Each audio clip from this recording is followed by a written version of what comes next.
Good evening, everyone.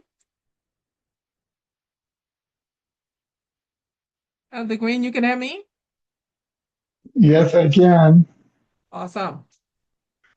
All right, looks like we're having a slow start tonight, but the show must go on.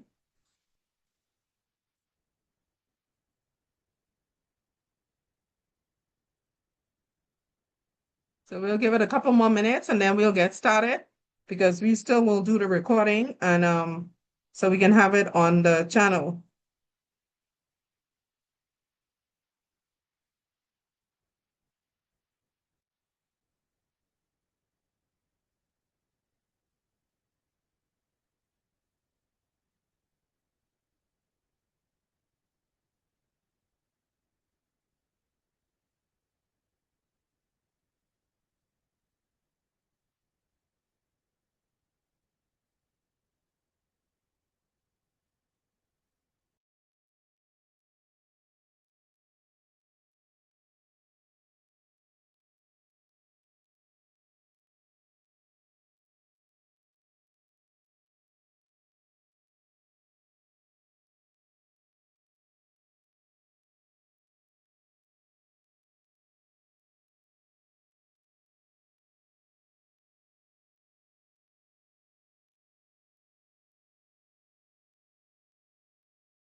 Good evening, everyone. We're going to get started in about a minute. Just give me 1 minute to turn on the live stream and then we're going to get started. Put this on my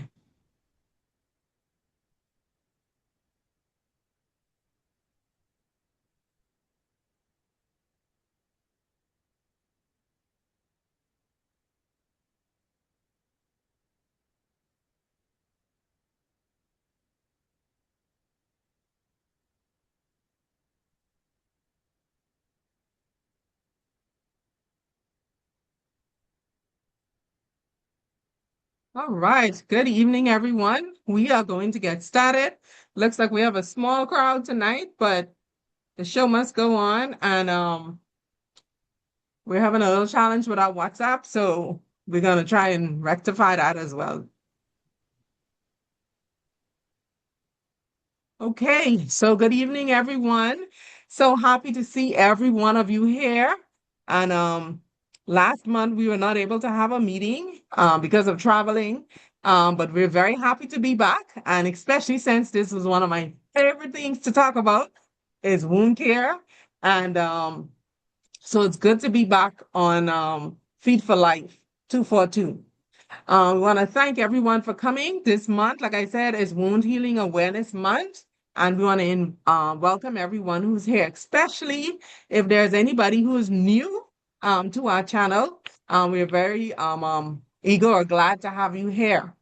Um, Tonight we have a kind of a different type of program. It's more of a question and answer program. We sent out requests for persons to send in questions, and tonight we're going to answer those questions. So hopefully your question will be in there, and if not, then you'll have an opportunity to ask those questions as well. We just want to remind persons to mute their mics while we're having our, I guess, question and answer. And then if you have any questions, we'll put them in the chat and we'll be happy to answer them. Again, tonight we're live streaming on Facebook, and we also will record the program to go on the YouTube channel, and we'll upload it there for persons who would like to see it later. So we're ready to get started, and we're going to begin, like we usually do, with a devotional by Elder Ian Green, who we is no stranger to Feet4Life, and we're very happy to have him again. He is, of course, president of our ASI chapter here in the Bahamas. He's a elder within the Seventh-day Adventist Church, and he is a family man. So let us welcome Elder Ian Green as he brings our devotional. Good evening, everybody. I'm praying your strength in the Lord that you are happy and alive and well tonight.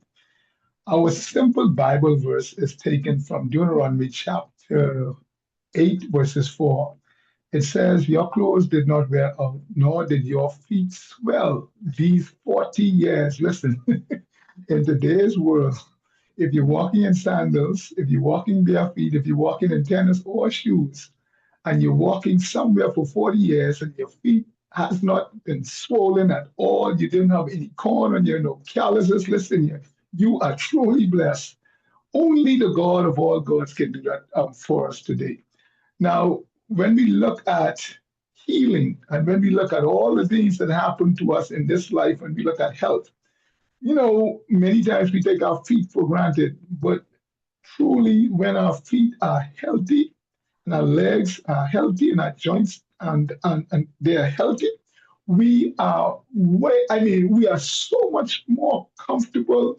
We are energized. We can do so much more. But when you see that lower section of our body becomes damaged, becomes ill, becomes sick, we have a huge problem. And many times people who have these illnesses, they don't even want to get out of bed. When they put their feet on the ground, I mean, they have shocking pains and all these other things. But my God is saying to us, listen here, trust me, obey my health principles, keep these simple rules, and guess what? I will guide your feet.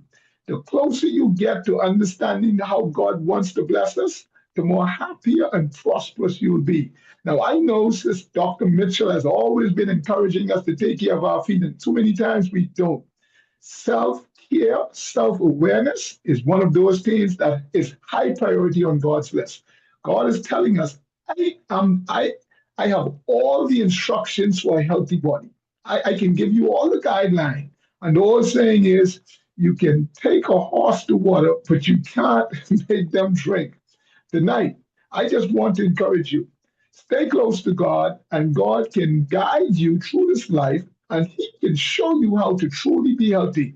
And last and not least, also listen to Dr. Mitchell because she will give us good advice on how we can heal our feet when they're wounded and how we can keep them from being wounded. God bless you all. You have a good night in Jesus' name. Amen. Amen. Amen. That is one of my favorite texts. I always quoting that text because it's so amazing to me that these people walk around for 40 days, 40 years and did not get a blister, a corn, a callus, like you say, their shoes didn't wear out. And sometimes we can't walk around for 40 days before we start having problems. So that is awesome.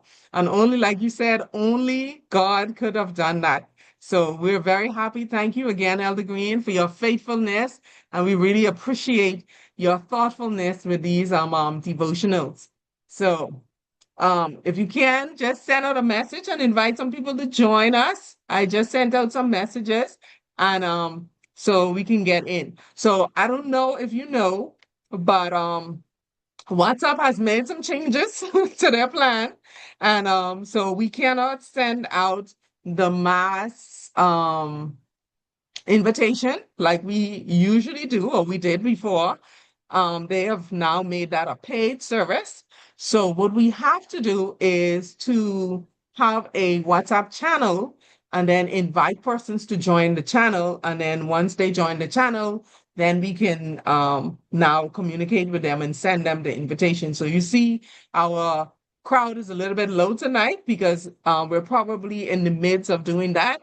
And maybe persons did not get the invitation or just didn't realize it from that. So, but we're committed and we're going forward because this is a message that needs to get to everyone who needs it.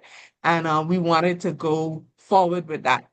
So when I put up the PowerPoint, you will see that there's a link on the PowerPoint or a QR code on the PowerPoint that you need to scan with your phone. And once you accept the invitation, then you will always get the invitation from there. So tonight is Wound Healing Awareness Month for this whole month of June.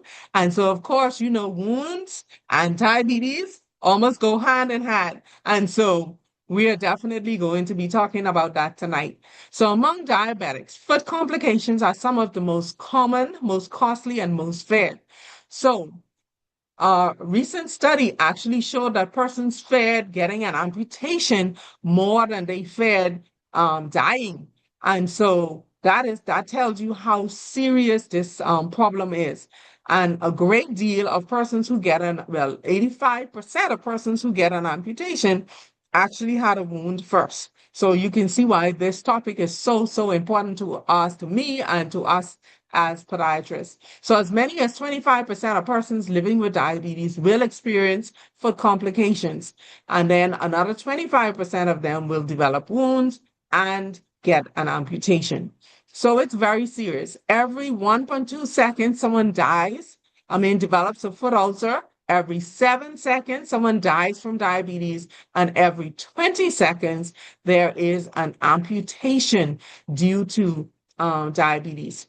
So we know that those numbers are not all occurring in the Bahamas, but we definitely know that we have a problem in our country, and it's even worse because we don't actually have the actual numbers that can tell us how great the problem is. So we're still in the process of doing that. So tonight we have a question and answer program that will help us to answer some of the questions that persons sent in about wound care and what they need to know. So if you do not hear a question or an answer to your question, we invite you to put the question in the chat and then we will answer it at the end. So for now, I'm actually going to be answering the questions. So I'll tell you just a little bit about my history, I guess, and why this is such a passionate topic for me, um, wound care and diabetes. So I am, of course, a podiatrist. I'm practicing here in New Providence as well as Freeport, and I'm looking to go to Exuma. So if we have anybody from Exuma, hopefully we'll be coming there soon. And so I've been at home for about 18 years, and I've been practicing in private practice all of that time. So I recently began my own office at Family Foot Center. I can't believe it's been 3 years already. So we're there. For my training, I'm actually a nurse. I was a nurse, had a bachelor's in science in nursing, and then I went on to get a master's in public health, in health promotion and education. And that is what actually led me to podiatry because I was working as a um, health educator. And that's when I learned about diabetes or the diabetic foot because the patients wanted to know more about that. And actually, I didn't know more about it. I didn't know enough about it. And so I sought out the information. And then I was able to actually go back to school and complete a Doctor of Podiatric Medicine in 2002. And so I've been completed residency at Mount Sinai Medical Center, and then I returned home. In that time, I've been in private practice. I also received certifications in wound care. I'm a certified wound physician, wound specialist physician. And I'm also certified in diabetic foot and diabetic footwear and managing the diabetic foot. So, and in all that time, it has really been a personal joy to take care of persons with diabetes and their feet. For me, my first patient when I came home was a lady I saw, and she had a wound on her foot for many years before she came to see me. And her one goal, her one dream, or one desire was to not lose her leg, not to have an amputation. And she actually was the one who helped me to formulate my slogan, which is Feet for Life. Because when she came to see me, that was what she said. She said, Dr. Mitchell, I don't want to lose my leg. I don't want to lose my foot. I want to keep my feet for my life, for my whole entire life. And Mrs. Carey, God bless her, she died with her both legs. And so I feel like that was an accomplishment because she had many challenges, but she was successful in achieving that goal. And I feel like that is a mission for me, where a lot of persons who have diabetes are in danger of losing their feet. But whatever I can do to prevent that from happening, that I feel is my mission and my goal. And so I've had the pleasure of doing that for 18 years, and I'm looking forward to continuing. And so with that backdrop, that is what we're going to be talking about this evening. So let me share my screen and then we'll get started. So it's just a question and answer. It's a question and answer format. So we have questions that persons sent out. They sent questions in when we sent out the invitation, and we're going to answer those questions. So if you have additional questions, you can put them in the chat and we will answer them at the end of the program. Can you all hear me well? I hope so. Yes. Someone give me a thumbs up or a yes. Unmute. Yeah. Okay. All right. I'm gonna assume you can hear me well because I'm not I'm not getting any feedback. All right. So remember I told you about the QR code that you need to hold on one second. Let me just make sure.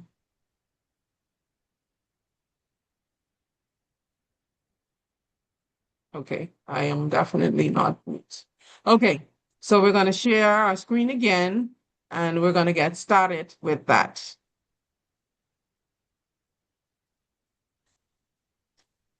Okay, hold on one sec. Okay, here we are. So this is the QR code that you need to scan to join our Feet for Life WhatsApp channel. I will put it at the end again so that you would be able to scan that. So once you scan that code, you can just hit yes, accept the invitation to join the channel, and you would be a part of Feet for Life, and you won't have any challenges with that. Okay? So there it is. Okay, so we have some objectives tonight, but the most important thing is we want to just go over what are chronic wounds, why they become chronic, what can persons do in their home to take care of wounds, and when is it time to seek professional help. That is the most important thing that we need to know. So we're going to jump right in with our first question, and it says, what is a wound and what makes it chronic?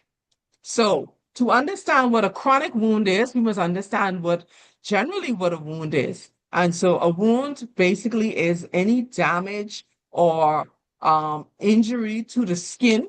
It can actually occur in the mucous membranes as well, and other internal organs as well can be wounds. So acute wounds actually heal quickly and predictably in about 4 to 6 weeks. They progress sequentially. That means one step after the other. They go through a process and they go through these steps and they heal in about 4 to 6 weeks. So those are the steps for wound healing. They are the wound healing process is very, very, very much controlled, and it also has very great scientific backing, and the processes that occur are very intricate, involving a lot of different cells, at different times. So it is a sequential process. So if the wound does not go through that process in that order, that is when it becomes chronic. So a wound is any damage or break in the skin, mucous membranes, or organs. It can also be called cuts, sores, ulcers, and we also have local names for wounds as well. So we know that we have different names as well.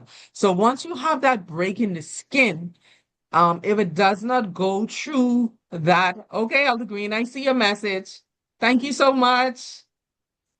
um, a sore, or once you have that break in the skin, sometimes you do not have that. If you don't have that orderly process where it heals in about 4 to 6 weeks, then that is called a chronic wound. It's hard to heal wounds. Wounds that do not heal or do not show about 40 to 50% closure or decrease in the size within 4 weeks. And so some persons even say if it doesn't heal within 4 weeks to 3 months, then that is considered a chronic wound. So you see, we have several definitions here. One, if it doesn't decrease in size. Number two, if it doesn't heal altogether. And then number three, if it doesn't show signs of healing in that time, then it's considered a chronic wound. Okay, question number two. This is an important one. I had to break this one into several parts because persons wanted to know what is the impact of wounds on persons living with them. And so when I looked this one up, it was looking at not only the physical impact, but also the psychological and even the financial impact. Because chronic wounds can have a profound negative, I hope you see that. I put it in highlights, negative impact on patients, on their daily lives, and even on their quality of life. So let's look at some of the psychological impacts that persons who have chronic wounds may have. So 17.5% of persons with leg ulcers have outpatients have anxiety. And 24 to 45.6% of them actually have depressive symptoms, or they have signs of depression, excuse me. And then 72.9% actually have depression and anxiety. So we can see that a lot of persons, this affects a lot of persons psychologically. It also affects self-esteem, sleep, and quality, not only the quality, but also the quantity. That means how long you sleep and how well you sleep. So it increases loneliness because persons have wounds. They may not be able to go out, see their friends, and do the things that they used to do. It decreases independence because you may have a leg out, so you cannot drive anymore, or it's hurting too much for you to be able to catch the bus or go anywhere or walk. So, and it also leads to social isolation. So a lot of times persons, you can see that if you have any of those or all of them, then that will definitely impact the quality of your life. So some of the physical impacts of chronic wounds are acute and chronic pain. So persons can have pain at the wound site. They can have pain on the dressing when they have the dressing changes, because you have to take that dressing off. And then you can have pain just by the leg hanging down or elevating the leg. So all of these are times when you can have pain if you have a wound.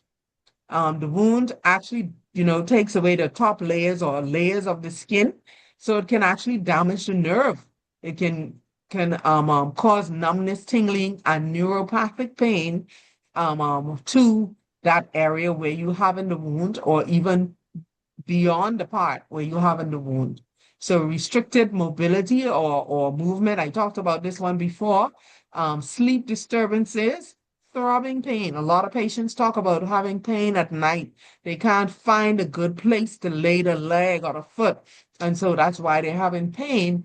And because of that, they can't sleep, or they don't sleep well. And then they may be tired or exhausted the next day because they didn't sleep. Of course, the common impact we see can be infection, can be spread of the wound or the infection to other parts of the body, gangrene, amputation, and of course, early death. So these can all happen as a result of having a wound. So chronic wounds also impose a massive financial burden on global healthcare systems, economies, and even patients. So patients themselves spend money out of pocket on direct costs. They go to the doctor's office, they go to the clinic, they buy supplies. They may have to hire a caretaker or a caregiver, a nurse or a PCA or someone like that to come and do their dressings. They may have to pay out of pocket for advanced treatments like hyperbarics or some other treatment, a VAC or something like that. They may have to pay for themselves. And then also they may be admitted to the hospital because of this wound. And then they also pay for indirect costs. These are not tangible things that you see directly related to money, but they also cost the person or the system. So loss of productivity. If you have a wound and you cannot go to work, or if you go to work but you're not focused and you cannot work because you can't hang your leg down, so that would affect your job and how much you were able to do. And then you may be an informal caregiver. You may be the sister, the child, or the mother of this person who has a wound, and you have to provide care. And because you're doing that, you cannot do your other job or you cannot do the other things that you want to do. I'm sure you're wondering why I have this $10 here in this corner, but that is to remind me that if you think about it, if wound costs $10 to dress, and you have that for 5 years, $10 a week, and you have that for 5 years. If you think of 52 weeks times five plus 10 times $10, you can definitely see that that would cost some money. And we know, if you know anything about healthcare, you know going to the doctor and having a wound dressed does not cost $10. It probably costs more like $100 or more. So you can imagine how much that would cost. And we have a lot of persons right here in our country who've had wounds for 10 years or more. And so you can see how that could be very, very, very expensive. So if you have any questions, please put your questions in the chat. Um, our third question is, what are the most common types of lower extremity wounds? Of course, I'm a podiatrist, so I definitely treat all lower extremity wounds, and I want to know how they develop or why they develop. So we have four major types of diabetic foot wound, lower extremity wounds. And of course, the first one is a diabetic foot ulcer, and that usually occurs on the bottom of the foot. It can also be on the top, but it most often forms on the bottom under the first metatarsal, and it's a result of nerve damage. I see Dr. Horsley is on, and he's our guru for neuropathy. So nerve pain, nerve damage, and then we also have poor blood flow that can also lead to why persons may develop these ulcers. Venous leg ulcers are, of course, on the lower legs, and they are a result of poor venous circulation to that area, and it may cause large wounds that are shallow, oozing, very painful, that are near the ankles. Arterial ulcers can also result when you don't have enough blood flow, a lack of blood flow. They tend to be deeper. They are very painful, like I said, and they may be pale or even necrotic. This is where you get the gangrene from the arterial ulcers. And then, of course, pressure ulcers are also known as bed sores, and they can develop from prolonged pressure on particular areas. For example, on the heels and the ankles, that is where we tend to see the pressure ulcers more often, but they can be a lot of places according to where the bony prominence is or the bones are and where the pressure is. So we can have that. So here I just wanted to insert some information about diabetic foot ulcers because they're very, very common. And so 15 to 25% of all diabetics will develop a foot ulcer at some time in their life. And about 15, again, to almost 25% will require an amputation. And this is one that will really, really, really hit you. Healed ulcers commonly reoccur, and amputations also increase the risk of amputations when you continue to have these ulcers. And this slide here, I always use this. I don't know. This is just so shocking for me that we all need to know this information and use this. If you can look on the green, we everybody know the pink and the blue ribbons, but you don't know the green and the red. The green ribbon is for neuropathic ulcer. That's what we were just talking about with the diabetics. And then the red is, of course, an amputation. And more persons die from having a neuropathic or a diabetic ulcer and an amputation than persons who have prostate and breast cancer. Oh, okay. But we hear a lot about those things, but we don't hear much about diabetic ulcers or amputations. But that is very, very, very serious. Persons who get an amputation, about 50% of them will be dead in 5 years, whereas only about 10% of prostate cancer and about maybe 20% of persons with breast cancer will be dead. But this is something that we really, really, really need to promote. Amputation leads to early death, and we want to prevent that by preventing these ulcers.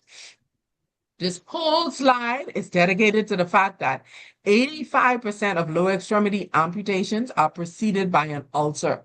So if we prevent that ulcer or heal that ulcer, we can actually prevent that amputation from occurring. So this is one of the things that motivate me, especially if I'm looking at a patient with an ulcer. I try my best to do whatever we can do to get that person to heal or to get to vascular or wherever they need to go so that we can heal that ulcer. And this is the goal of wound healing, regardless of the type of ulcer you have, whether it's arterial, it's venous, it's diabetic, or it's pressure. The goal is to see that ulcer shrink by 53% in 4 weeks. And if that happens, it's very likely that that wound is going to heal in 12 weeks. Now we know there's delays because there are a number of factors that contribute to why wounds don't heal in a timely manner. So, but that is the goal. That's the goal. We want to see that happen. And so our next question is, why do some wounds not heal in fast or in a timely manner? And there are a number of reasons why. On the screen, we see here poor circulation. We know that, I am a person who believes in the Bible and God, and it says the life is in the blood. I always use that text. The life is in the blood, and it's true. If you don't have blood, you will not be able to heal that wound. You will not be able to heal that wound because you don't have any blood flow. If you don't have blood flow, you don't have no oxygen, you don't have the cells that you need, you don't have the nutrients that you need, you can't get the antibiotics that you need. So blood flow is critically important, and that's why they have it as number one. Number two is diabetics. When persons have diabetes, especially if that diabetes is out of control, it's very difficult to heal that wound. High blood sugar causes the neutrophils and other cells in the body that fight infection to not work as well. And so when they don't work, they can't fight infections, the cells can't get to where they need to be, and they won't be able to heal that wound. Okay, so number three is infection. Of course, we know this one is critical. If the wound is infected, if it has bacteria on that wound, then the body has to fight that bacteria as well as try to build a new tissue or to heal that wound. And so it's difficult to do that. You can't fight two battles at once. So you need to concentrate on one. And if the time is spent fighting the infection, then it's not spent healing that wound. So nutrition is also number four. So wounds need energy, they need protein, they need vitamins, vitamin C, zinc, D3, all of these things that are needed to heal that wound. And so all the little processes that occur need these vitamins and nutrients to be able to do it, especially protein. All cells are built from protein. And if you're not providing that from a balanced diet, that is going to affect how well your wound heals. So number five is repeated trauma, and this is called pressure. Okay, and this can come in a number of ways, whether you're walking a neuropathic person or a person who cannot feel well because they're not feeling, they're walking on the wound and causing more trauma to the area, or they may be walking barefoot and causing dirt and bacteria to get in the wound because they don't feel it, they don't know it's there. You can also be rubbing, like your pant leg or the sheet or something is rubbing on the wound and causing more problems. So all of that is repeated trauma that can cause the wound to not heal. It can irritate it, get inflamed, get infected, and stop it from healing. Some of the other things that we don't think about is like medications. Medications also affect how wounds heal, especially steroids, blood thinners, of course, chemotherapy medication. If you're using that to treat cancer, that's going to affect how well the body can heal. Smoking, of course, this is the worst thing because smoking decreases or constricts the blood vessels. And when you do that, it severely limits the amount of oxygen that the wound can get to actually heal the wound. And oxygen is needed to heal the wound. And then the wound environment. Sometimes the wound may be too moist, it may be too dry, it may be you're putting harsh chemicals on it, or anything like that that is causing the wound not to heal. And we'll talk a little bit more about leaving it open to breathe because that's a common practice around here. And oh, there it is. So this is a myth. Okay, this is not true. It is not true. Covering the wound is best for the wound.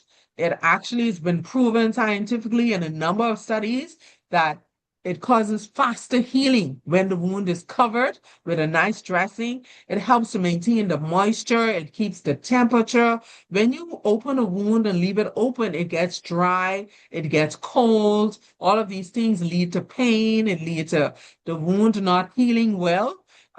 It will form a scab, but that doesn't mean that it's healed. Under the scab, the wound is still open. And so it's best to make sure that that has a dressing that is covered and making sure that you can also protect it from getting bacteria and there are more germs in the wound. So that is the reason why it's covered as well. Now, simple wounds, like if you had a scrape or a cut like that, we would leave that open because we don't want to put a bandage on it or whatever. But only that is the only type of wound that you would leave open. If you had like a superficial scratch or something like that. Other than that, all wounds should be covered to protect them.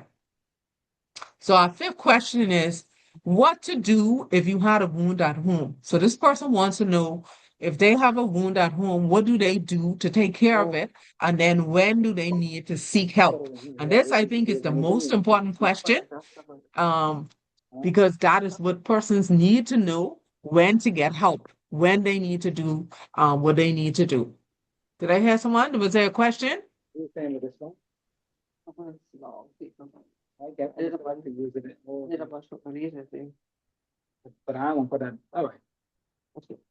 Do we have a question?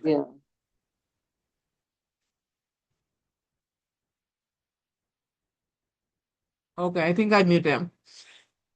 All right, let's just go on. Oh, shoot. Okay, now back to the PowerPoint. Okay, so to make this simple, what I did was just put three things or three simple things that persons can do to make sure that they are taking care of their wounds at home. And we look at one, for many wounds, care starts at home because the injury may have occurred at home or persons recognize that they had a wound at home and then they need to do something about it. So there's three things that persons can do at home. Keep the wound clean. So it may be that you just need to clean the wound, maybe wash it off with mild soap and water. If you have saline, that's even better. If there's any dirt or sand or debris in the wound, take that out, clean that out, and then just clean the wound and make sure that you are covering it. There's no need to use any harsh chemicals like alcohol or hydrogen peroxide or anything like that. Even if you don't have saline, soap and water is absolutely fine to use. Number two is to keep the dressing dry. Okay, when you put a dressing on the wound, you don't want to see it wet or soaking through or have a bloody spot or something like that. Anything like that will indicate that it's time to change that bandage to make sure that it stays dry. Okay, because you don't want the more when it's wet, then it can also come in contact with bacteria and stuff on the surface that can actually go into the wound as well. So this keeping the bandage dry can help prevent infection. Um, it doesn't leave the wound open to air or to dry it. So you want to make sure that you're covering that wound at all times, making sure that there's no further injury, you're not causing friction or anything like that. The body warms the area up and help the wound to heal better. You don't want to leave it open. So now that if this person has a wound, they want to know when it's time for them to get some help or to go to the doctor, go to the clinic, go South Beach, go wherever, somewhere else so that they could get some help. And the first sign is that if there's any sign of infection, you remember we learned that red hot swollen, draining, anything like that will indicate that there's an infection. Okay, it may be that you may get a temperature, or you may have more pain, or you may have more drainage. Anything like that may indicate that there is an infection going on in the area. And that would be a time that you would head to the clinic or go and see a primary care doctor. If the wound is not healing, remember we talked about the 4 week time? We don't like our diabetics to wait that long. We like you to come right away. So, but if you don't come right away, that 4 week mark would definitely be the time that you need to come because definitely something is going on. Having a deep laceration, that the wound is deeper and you're not able to see the bottom of it, or when you try to press it, it still continues to bleed. Those might be some indication that you may need to get help because this might be something more than what you can manage at home. Especially this one says here a quarter of an inch. So that's about that much. So if you look at the like about probably a little less than your fingernail amount. So if it's that deep, then it's time to go to your doctor and see them. Now, this is another common question. I get this all the time. What should I clean the wound with? What should I clean the wound with? And this is a good question because persons do a lot of things. I just had a guy last week, I think, or this week, and he was telling me that he put some all sorts of stuff on his wound, and so we want to make sure that persons know what is the best thing to clean their wound with. And that could be hold on one second, let me close this. Yeah.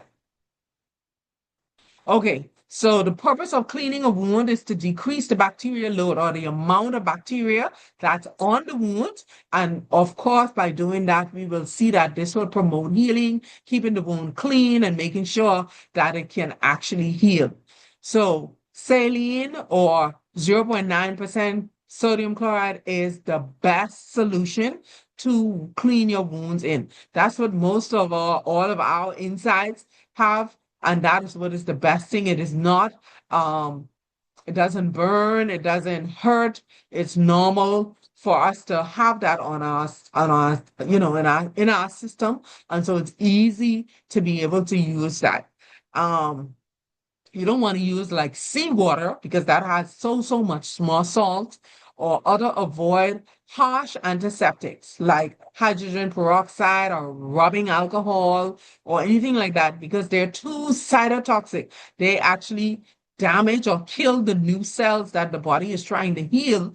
And so you need to avoid using stuff like that. But hydrogen peroxide is a very popular solution that people use because they say they see the bubbles and they think that that's cleaning the wound, but it's actually damaging those new cells that the body has just worked so hard to make. So that is something that you want to avoid using. So betadine or providine iodine is also a common solution that persons use.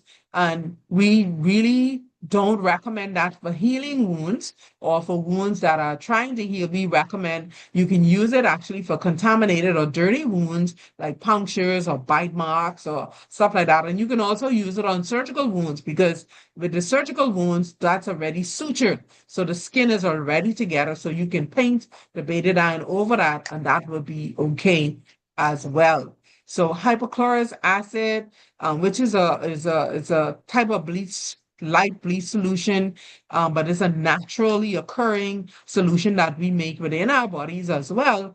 And then surfactant cleansers are also, these are some advanced air solutions that we can use as well. Now, the question is, can we use tap water to clean our wounds? You actually absolutely can. If you're using potable water, and that means that like the city water that is treated and comes through your tap. If you're using that type of water, you can actually use that to clean your wounds. And it says research has shown that it is safe, effective, and cost-effective option for cleaning minor wounds, acute wounds at home. And it actually there's not a significant difference between that and the use of sterile saline. And this is one study that they did in 2023 that showed that there was no difference in infection rates between those two. Now, the most important thing on this slide here is you see this big area I put right here, no well water. That means because that or any other type of water that is not treated. This is talking about tap water that comes through municipal service system where the water is treated and it's already tested and everything is good with that. So you would also avoid tap water if you have deep wounds, puncture wounds, because those are dirty wounds already, bone and tendon exposed, or surgical wounds, or if you have animal or human bites.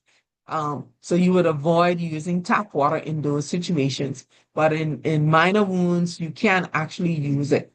This was an interesting question that somebody had, and they were diabetic, I'm sure.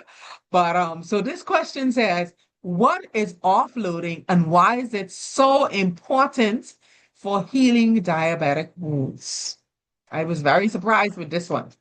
So, offloading is a process where we relieve pressure and shear forces from an ulcer or a vulnerable area to allow the tissue to heal or to prevent an ulcer from coming in that area. So you can see from this slide here, this little pad is around a particular area. So this area right here, that's in the middle of the pad is being protected. So it is not getting the pressure from when they stand on it. Or this one here, you can see that there's a little wound in the middle there. And so when the person step on that, the pressure is actually going around the wound and not on the inside of it. So some of the ways that we can offload could be bed rest or non-weight bearing. So persons they can use maybe crutches or walker or wheelchair. A surgical shoe can also help. A walking boot or offloader, they call it around here as well. So, or foot defender, and that's this special boot right here, where persons can get that to wear, and it'll take the pressure off the bottom of the foot. Using a felt pad as well can help with a surgical shoe and actually relieve 61% of the pressure on that area. And then, of course, wound debridement, which is a surgical procedure where we take the callus from around the wound. So that also helps with preventing the pressure. Okay, so other areas or other ways to offload, especially after the wound is healed, can be extra depth diabetic shoes or plastisol insoles. These are special diabetic insoles or a wedge shoe, custom molded shoe, a crow boot or walker, like this big shoe here, total contact cast, or even surgery can be used to take the pressure or to remove the bone that may be causing that pressure to that area. So I think this may be our last question. So it says that if I have a wound, what should I do? And this is a good question. This is what we want persons to know or to ask. And so healing takes more than time. It takes expert wound care. So we don't want persons who have wounds to do it alone. We want you to get help.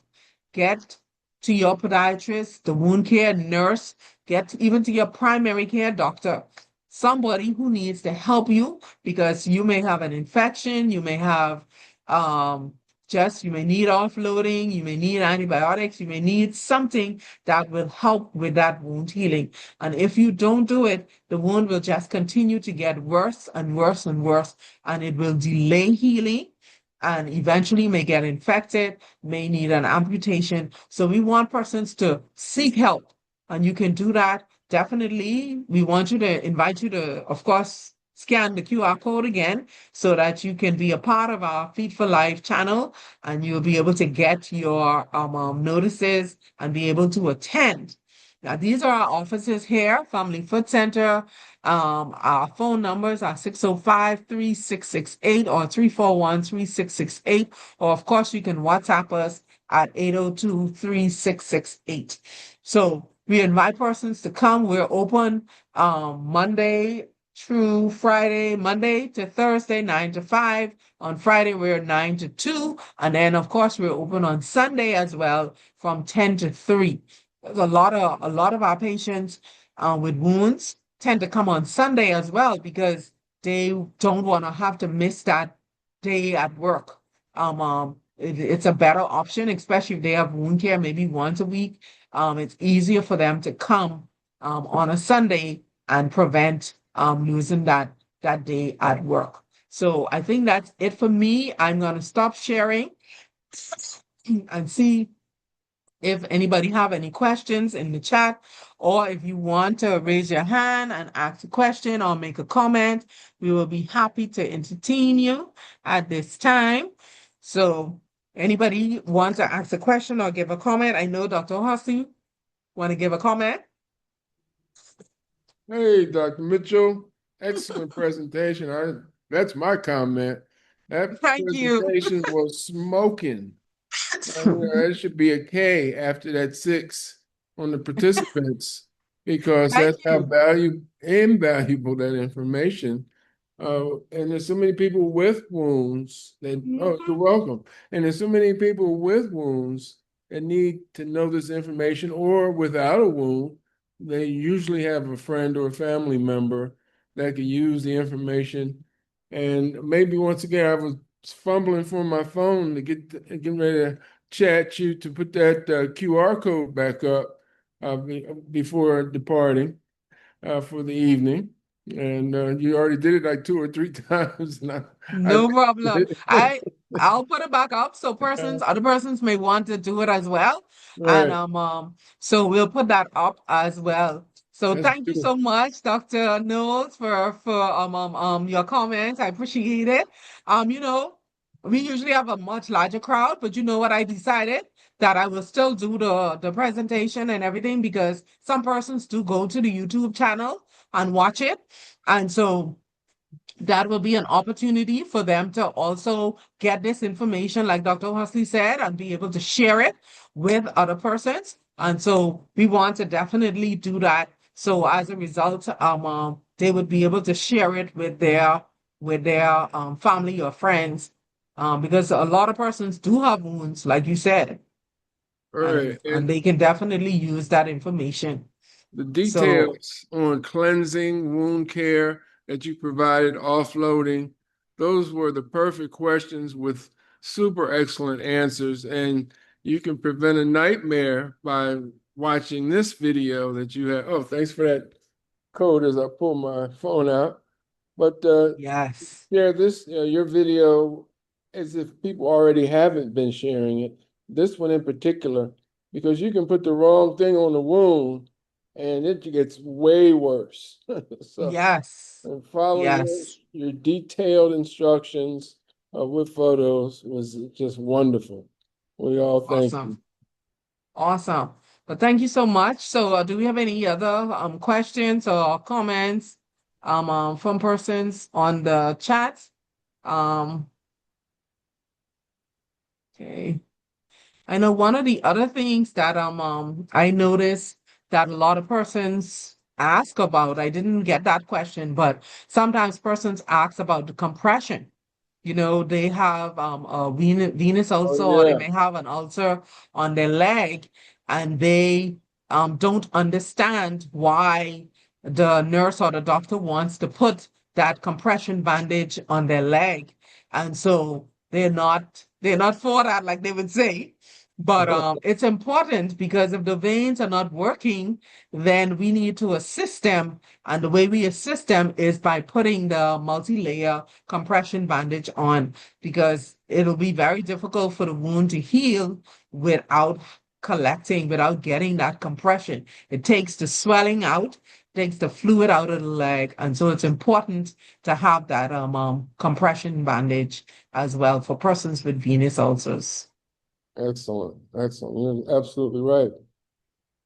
And I did get Yes. the code. I followed you on WhatsApp. I like that new Yes. format. And so I can share that with people as needed Yes. because I want them to know this stuff because you oftentimes and a lot of times we get the wound in stage 4, which is end Yes. stage. It'd be nice to get the information to stage 0 people, the at-risk population. Yes. And they can know how to avoid that situation altogether. But Yes. that just used to irritate me. I loved helping at stage 4, but like, why would you wait so late? But then you said why. They don't Yeah. feel it and they don't know they have it. Yes. That's that And that polyneuropathy. I think that's important too, because that's why a lot of persons do show up late. They don't really feel it. And I love the book that you have where it's My Toe Can't Go, because that is so important, because a lot of times I have a number of patients who their children or their grandchildren see the drainage on the ground, the blood or whatever Hmm. on the ground, and that's how they know they have a wound, because they never felt it. They didn't Right. feel it. And so as a result of that, that's what happened. And so getting this information out is important, because it may not be the person who actually have the wound that gets the information. It could be somebody else, like a family member, a child, a grandchild, or something like that, who can also help them to realize that they need to seek help rather than keeping it at home. Yeah. Nice. So yeah. So. All right, so we see here. Thank you for putting the QR code back up. Yes. Okay, and I'll also send it out to your WhatsApp as well. Because if it's on your phone, you can just hit the link and then it will take you to the channel as well. Yeah. I also want to mention some persons may have like blood flow issues, arterial ulcers, and those are the ones where they may be turning black or blue, or very, very painful. Those are arterial ulcers, and you really, really should not try to treat them at all. They that with those, you need to go to your either come see your podiatrist, and the podiatrist will send you on to the vascular doctor, because that is critical. Time is money, and time is toes, I should say. Time is toes when it comes to arterial ulcers, because if you do not have blood flow to the toe, you may end up having an amputation because you waited too long, and and there's nothing else that we can do. Like Dr. Horsey says, sometimes persons come and they're in stage 4, or even worse, they have gangrene at that point. And once you see that, a lot of times we can't salvage that foot or that part of the foot. So if you have an arterial ulcer where those are at the tip of the toes, they're dark, like turning black like gangrene, or the toes are blue, it's very, very painful. Those type of ulcers, that's the one to run to the doctor. You need to go and get that checked out. Between that one and diabetic ulcers, you should not play around with them at all. With the venous, I think you got a little bit more leeway. But with the diabetic ulcers and the arterial ulcers, you don't have a lot of chances there for salvage, because if you don't come in the right time, then our hands are tied. There's not a lot that we can do. So definitely If you have a wound or you know someone who have a wound, bring them in, let them come in and let us take a look at that and see exactly what needs to happen.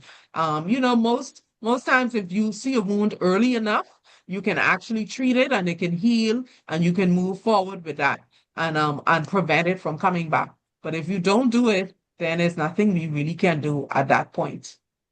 Yeah.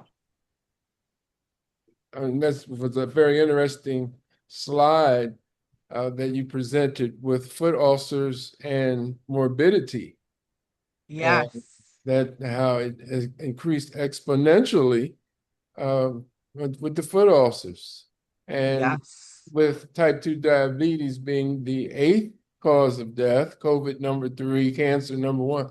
But once there's an amputation, as you were pointing out, Yeah. you go ahead, straight to the head of the class when it comes Yeah. to morbidity, you Yeah. know, with alarming numbers. You said 50%. I'm like, that's Yes. Just dog about popping, 50%. right?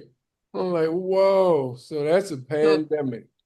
a lot of people don't understand that when you say that to them, like if Mhm. 50% of persons who get an amputation will be dead in 5 years. So Or if you less, 40, right, I mean, 45, if you were 50, it's gonna be, So when you think of it, and it works out true, some persons who get a prosthesis, or if they really, it's not only a physical thing, it's a psychological thing as well with the right, amputations. So those persons who get a prosthesis tend to do a little bit better. They don't, a lot of them, not as much of them die in the 5 years, but persons who don't have a prosthesis or they're really, really ill, poorly controlled diabetes, they tend to die within that 50% of them who are going to be dead in 5 years. And so that right, that works out true to form, just like that statistic says, about 50% of them will be gone. right. And 50% could also have had multiple amputations, first the Yep. toe, then Mm-hmm. mid-foot, then below the knee, and Yep. finally battling, trying to heal, and then you're dead within a couple weeks or months, and Yeah. hopefully Or 5 sometimes years. never leave the hospital. Yeah. Yes, yeah, Yeah. Yeah. not There's some standing. Yeah, there's a certain percentage Yeah, that never leave the hospital once they have the amputation. so So, get rolled yeah, out, yeah. So unfortunately. it's a serious one. But it's not a sexy topic, like it's not like No, breast cancer, it's not like prostate cancer, so it's not as popular.